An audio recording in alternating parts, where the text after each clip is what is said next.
First of all, separate prospects from suspects. You don't want to build an intimate relationship with someone who can never buy. Second of all, build rapport and trust. And Shakespeare said, make haste slowly. In other words, this part is where the whole sale is determined by whether or not the person likes and trusts you. So go slowly. It's sort of like, imagine you're single and you go to a party or a social gathering and there's a pretty woman there. And you say, hi, you're a pretty woman. Well, there may be a time for that, but this is too soon. Now, what is the equivalent in sales? We call this sales malpractice. The equivalent in sales is where you walk in and say, hi, Connor, I'm Brian Tracy. Let me tell you about my product or service, which is the same as doing the pounce. And women know what the pounce is. It's pouncing on the customer before you've even established a rapport, even before they know anything about you. You do the pounce. Imagine going to a doctor right here in Dublin. You go to a doctor, any doctor who is a qualified doctor will follow a three-step process. And the three-step process is always the same, because if you go to a doctor in Hong Kong or San Diego or Tokyo, it's always the same. First of all, first thing they will do is what? Go to the doctor, you've got an ache or a pain such that you've gone to a doctor. What's the first thing the doctor will do? They'll do an examination.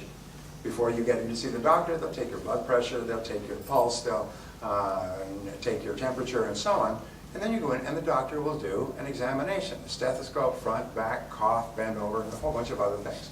All right? Sometimes they'll do urine tests and blood tests and all kinds of things. But the first thing they do is an examination. A doctor would never think of doing or saying anything to you about your situation until they've examined to find out what it is. The second thing that the doctor will do is he'll take all that information, either at this meeting or later, and they'll bring it together, test, lab results, and they will create a diagnosis. And they will say to you, based on what we've discovered, based on what you've said, based on your aches and pains, this is what we think, this is what I think is the situation. And there's 2 or 3 ways that we can deal with this, maybe with pills, with surgery, with treatment, with waiting, and so on. And then they will give you a prescription. And the prescription or recommendation for a course of treatment is the third part. So if you can imagine 3 balls. Ball 1, examination. Ball 2 is diagnosis. And then ball 3 is recommendation or prescription.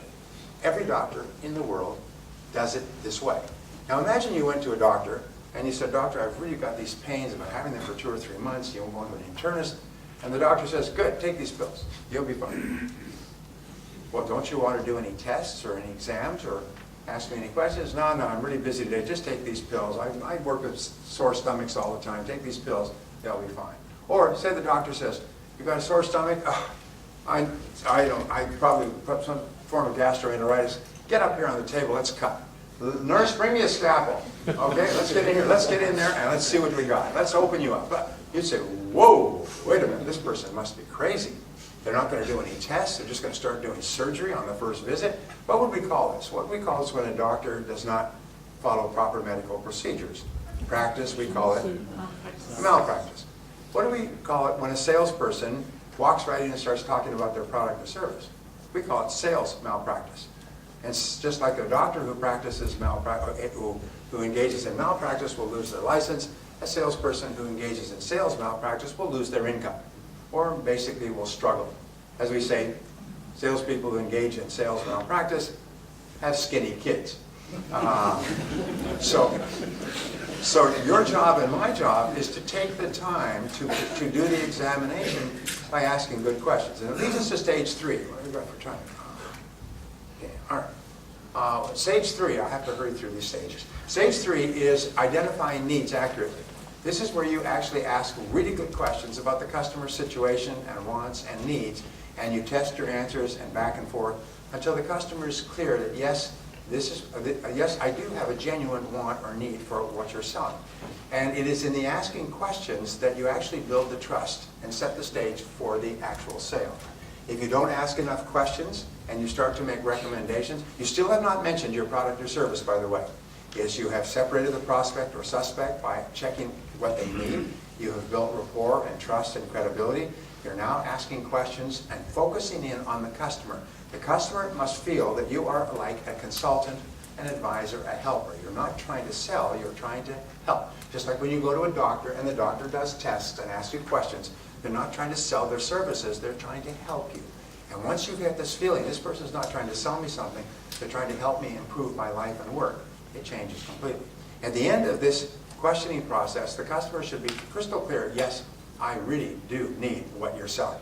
Sometimes when people say, I'm not interested, it's because they're not clear that they actually need what you're selling. And your job is to say, well, I didn't think you'd be interested. This is one of the answers we used to use. Say, I'm not interested. I didn't think you'd be interested, that's why I'm calling. Most of our very best clients were not interested when we first spoke to them, and now they've become our best customers and they recommend us to their friends. The fourth stage in selling is the presentation. And the presentation is a logical and orderly sequence where you show the customer how the wants and needs that you have mutually identified can be satisfied with your product or service. Your product or service does not have to be the best or the cheapest.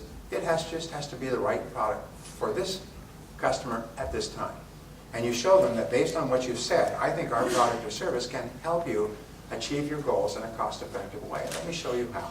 And then you simply demonstrate how your product or service is the perfect choice. The very best way to sell a product or service is what is called anecdotal selling. And I teach this extensively, but anecdotal selling is where you tell success stories about other people who've used your product or service and how happy they are.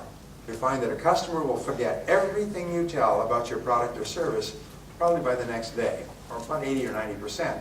They'll remember the story for years. The primary reason why people buy your product or service is because you told a great story about someone else who was a little bit hesitant, but they bought it and how happy they were afterwards. Sometimes I say, if you're working with a sales group, you should have a customer story meeting where everybody is responsible for bringing their best story. And they share the best story of their happiest customer. And here's the point, it doesn't have to be your customer. It just has to be a customer of your product. And some of the best companies will share stories from throughout the country. And a person will say, let me tell you about one of our customers down in County Cork. And he had this situation, or she had this situation, and they used this, and this is what they said 2 months afterwards. And you tell the story. If you can get them to write a testimonial that says, this is what happened to me, I was really skeptical, I was nervous about the price, but I decided to go ahead. Oh, I'm so glad I did, because this is what's happened to me since. One good story can make you rich. I've worked with people who've gotten into the $1 Million Round Table, past $1 million a year in straight commission income with a single great story, which they wait, and then they use at exactly the right time. And the story just demolishes all sales resistance. So think about saying, when you're making a presentation, think about stories. And share stories. If you have good stories, share them with others. So if there's 5 or 6 of you, each of you has 5 or 6 great stories that you can use. There's nothing more powerful than stories in a sales presentation, because that is how people think. People decide based on the right brain. All decision making is made in the right brain, and the right brain is activated with stories and pictures. And when you tell a story, what happens is people start to see themselves as the primary actor in the story.